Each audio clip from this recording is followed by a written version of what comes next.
Employees, contract ட்ரெயினர்ஸா என்ன சொல்றது, contract operators எங்க பங்களாதேஷ்லயா பாகிஸ்தான்லயா? பெம்மல் கேஜிஎஃப்ல. இப்போ நாங்கள் ஒரு கேஸ் போட்டுக்கிறோம். பெம்மல் கான்ட்ராக்ட் எம்ப்ளாயீஸ் ஒரே வேலை செய்கிற ஒரே கூலி கூடியாங்க. அதுவும் சட்டம் தான்.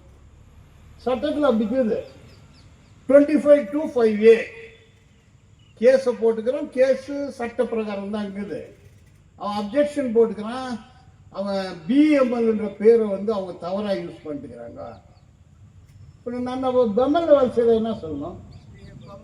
பெம்மல் தான் சொல்லணும். கான்ட்ராக்டை பர்மனெண்ட் நான் சொல்லிட்டோம். அதான் அப்ஜெக்ஷன் போட்டுக்கிறான். இப்போ 2, 3, 4 இயரிங் ஆச்சு. அடுத்த மாதம் என்னைக்குது? ஜூன் 12 வந்து கேஜிஎஃப்லேயே மீட்டிங்கு. அது கேஸ். அது கன்சிலேஷனு, நெகோசியேஷனு, இந்த ஸ்டேஷன் எல்லாம் இல்லை. இது ஆதி ஸ்டேஷன் இல்லை, அந்த மாதிரி ஸ்டேஷன் இல்லை. இது வந்து கோர்ட் அட்ஜுடிகேஷன் கேஜிஎஃப்ல நடக்குது. ஒரே வேலைக்கு ஒரே சம்பளம் சட்டம் சொல்லுது. கேஸ போட்டுக்கிறோன்னா இல்லைன்றான். எவனோ மாலை போட்டு அப்படியெல்லாம் இல்லைன்றான். அதை நம்பாதீங்கன்றான். கேஸ போட்டுக்கிறோம். நம்பர் இருக்குது, செக்ஷன் இருக்குது. மேனேஜ்மெண்ட் பயந்துன்னு வந்து அங்கே நிற்கிறான். அது மாதிரி இன்ஸ்பெக்ஷன் ஆகிக்குது. சட்டம் இது இல்லையா? பொய்ன்னு சொல்லிட்டாங்களா? அதை அது சொன்னால் ஏற்றுக்க மாட்டானுங்க அவனுங்க.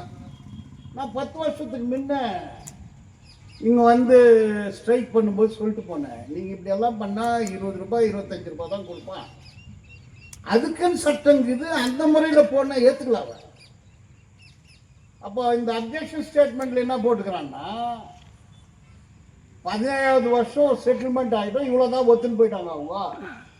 அதை மீறி இவங்க ஒரே வேலைக்கு ஒரே சம்பளம் கேட்குறாங்கன்னெல்லாம் அப்ஜெக்ஷன் போட்டுக்கிறான். அந்த அப்ஜெக்ஷனை டுபாக்கூர். அது கோர்ட்டில் நிற்காது. நீ வேலை செய்யறது உண்மை. நீ டர்னர் படிச்சுக்கிற, ஐடிஐ படிச்சுக்கிற, அப்பண்டிஸ் படிச்சுக்கிற, நீ அங்கே வேலை செய்கிற, இல்லைன்னு சொல்ல முடியுமா? நீ டிசிஎல், அது வேற டிசிஎல். அந்த டிசிஎல் கூட நான் தான் யூனியன் நடத்திருந்தேன். ஸ்ரீகாந்த் கூட தெரியும். இந்த சர்வீஸ் வெயிட்டேஜ் கேஸ் கழிச்சுட்டு பிறகு மேனேஜ்மெண்ட் காலில் விழுந்துட்டு விட்டாங்க. குளோரி, வின்சென்ட், ரவிக்குமார் போய் கேட்டு பாரு. அவனுங்கள கேஸ் கழிச்சுட்டு கேஸ் மேனேஜ்மெண்ட் கிட்ட கொடுத்துட்டு டுபாக்கூர் ஆயிட்டானுங்க. ஈக்குவல் பே ஃபார் ஈக்குவல் ஒரு கேஸ் 8 வருஷத்துக்கு 10 வருஷத்துக்கு முன்ன போட்டேன்.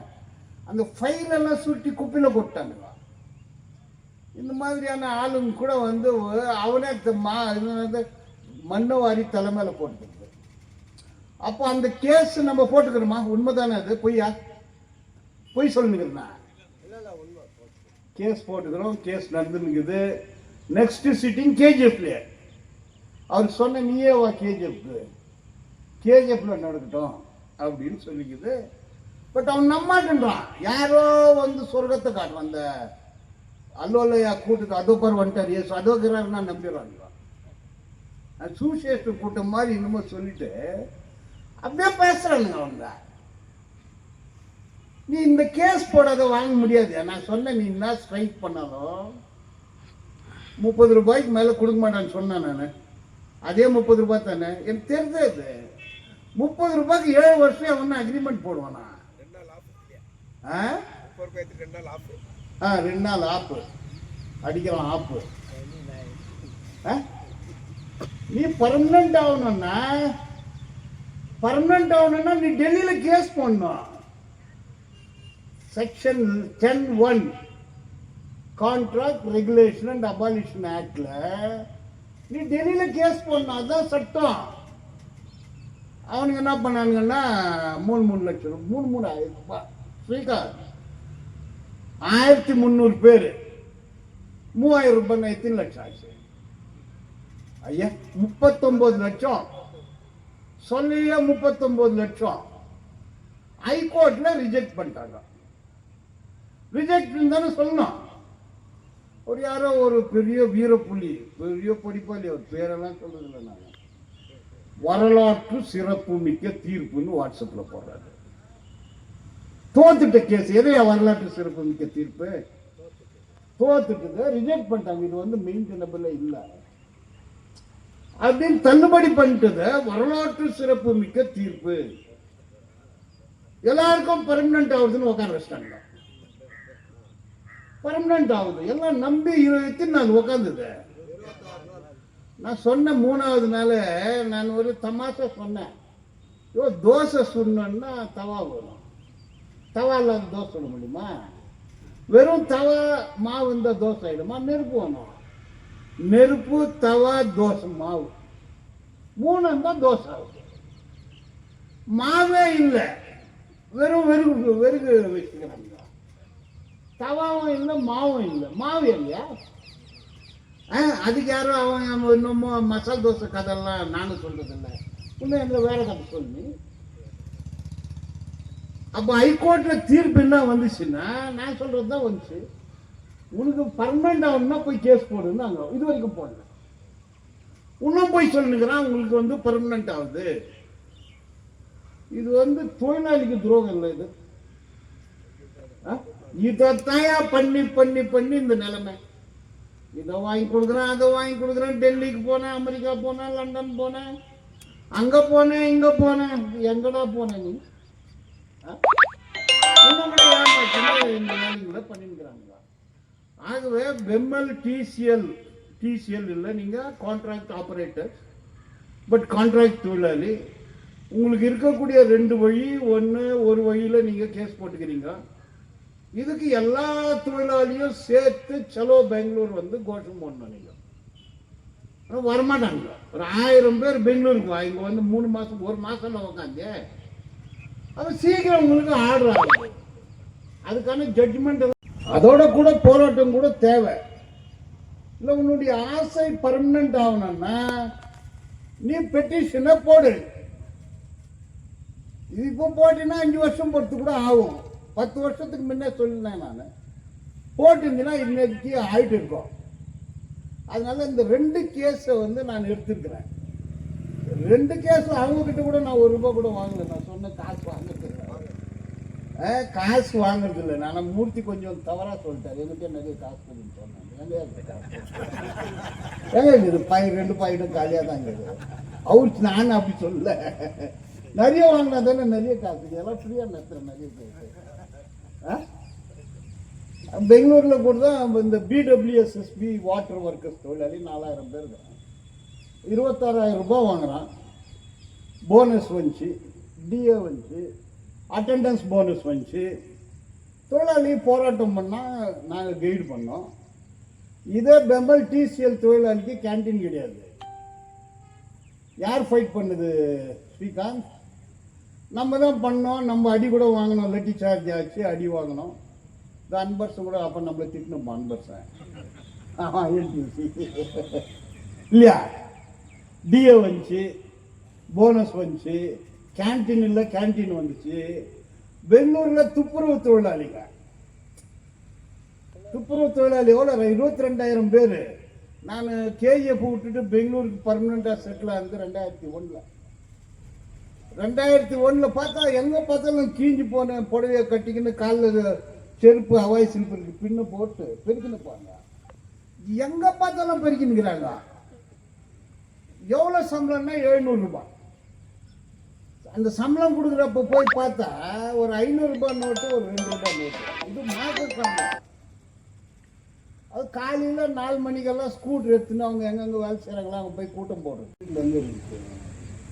அதே தான் நோக்கம். ஏன்னா எல்லாமே பித்தளை கம்பல் போட்டுக்கிறீங்கன்னா, ஐயோ சாமி మాత మీకు బంగారం ఎవరు ఇస్తారా?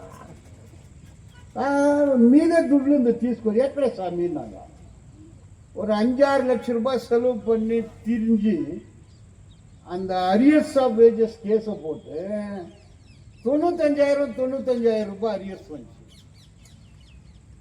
அப்போ ஒரு வாரம் விட்டு போனால் எல்லாம் கம்பல் வாங்கிக்கிறாங்க, மூக்குத்து வாங்கிக்கிறாங்க. சாமி அப்போ சொத்து கதை முக்குல தீஸ்கொண்டு கம்பல் தீஸ்கொண்டு.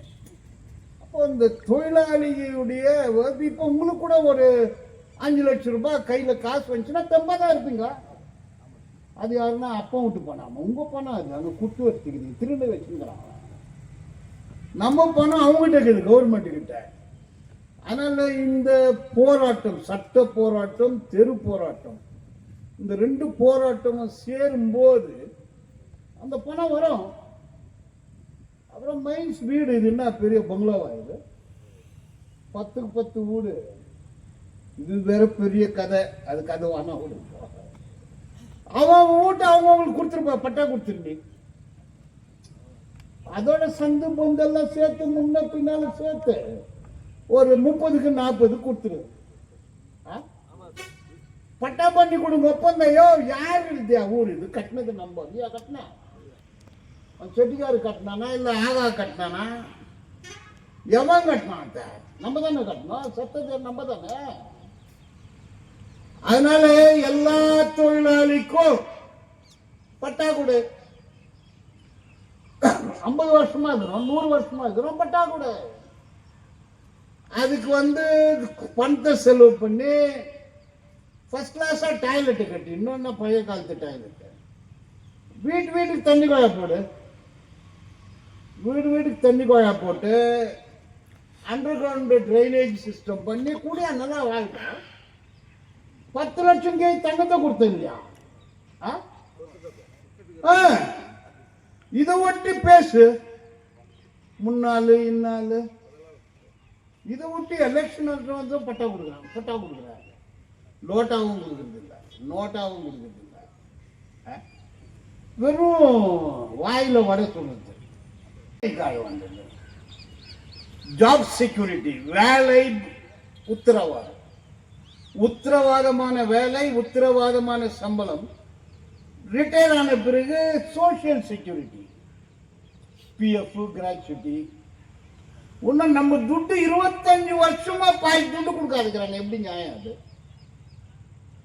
அப்ப நம்முடைய உரிமைக்கான ஒரு போராட்டம். இந்த கூட்டம் கூட ஒரு உரிமைக்கான கூட்டம் தான், சும்மா சுசேஷ கூட்டம் இல்லை.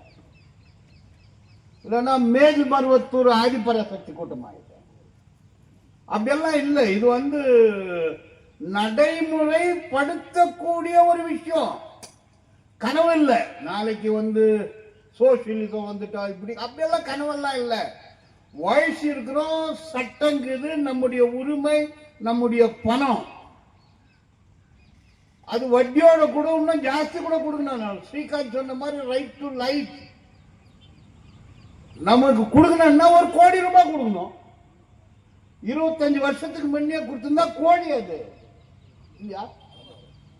அதனால இந்த அரசு, இந்த சட்டங்கள், இந்த அதிகார வர்க்கம், ஆளும் வர்க்கம், இங்க இருக்கக்கூடிய அரசியல் தலைவர்கள், அது எம்எல்ஏனா இருக்கட்டும், எம்பினாலும் இருக்கட்டும், இது எல்லாமே அயோக்கியத்தனம் தான். நீ எம்எல்ஏ ஆகுறது, எம்பி ஆகுறது எங்களுடைய வேலை செய்யறதுக்கு தான். நீ உடம்பெல்லாம் கோல்ட போட்டுக்குன்னு அப்படி மினிக்குன்னு போறதுக்கு இல்லை இல்லையா? இந்த ரூபாக்கானா இருக்கட்டும், அதுக்கு முன்ன ராமக்கா, எல்லா அக்காங்களை கொண்டாந்துருவீங்க. எல்லா அக்காங்க இதை புரிஞ்சுன்னு வேலை பண்ணுவோன்னு சொல்றேன் நான். ஏன்னா காங்கிரஸ்காரங்க தான் கோவம் வருது, என்னமோ வந்தா வந்துன்னு போட்டோம். ஆக தொழிலாளர்களே, என்னுடைய வேண்டுகோள், கண்டிப்பா இந்த பணம் உங்களுக்கு வரும். அதை நீங்க செக் வாங்கின்னு போறதை நான் ரசித்து பார்க்கணும். மூர்த்தி அங்கன்னா சுரபில டீக்கி வாங்கி கொடுத்தா குடிச்சிட்டு போனாங்க அப்படின்னு சொல்லி உங்க போராட்டங்கள் நியாயமானது. அதே மாதிரி பிஎம்எல் கான்ட்ராக்ட் ஆபரேட்டர்ஸ், உங்க போராட்டத்திலையும் கூட நீங்க வெற்றி பெறுவீங்க. இதை சொல்லுங்க. நீங்க ஒரு 200 பேர் வந்திருப்பீங்கன்னு நினைச்சேன். ரொம்ப குறைவா வந்துக்கிறீங்கன்னா உங்க கேஸ் மேல உங்களுக்கு நம்பிக்கை இல்லைன்னு தெரியுது. அவன் பாரு, நம்ம 200 பேர் வரான், நீங்க 20 பேர் வரீங்க. ஓகே, வரீங்களோ போறீங்களோ, அந்த கேஸ் உண்மையான கேஸ். அந்த கேஸும் நம்ம பக்கம் ஆகும், இந்த கேஸும் நம்ம பக்கம் ஆகும். ஸோ கேஸ் ரெண்டுமே கேஸ். எதுக்காக கேஸ்? காசுக்காக கேஸ். நம்மளுக்கு நல்ல சம்பளம் வரணுன்றது தானே நம்ம மனசு. இதே நம்ம கனசு. இது கனசு கனவு இல்லை, இது நினைவாவன்னு சொல்லி வாய்ப்புக்கு நன்றி கூறி. சார் இங்க பாருங்க, மாலை போடுங்கண்ணா, போடுங்க.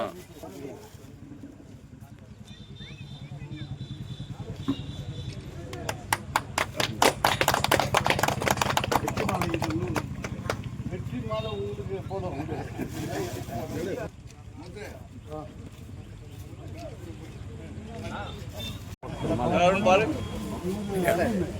அருண் இந்த பக்கம் பாரு அருணா சார்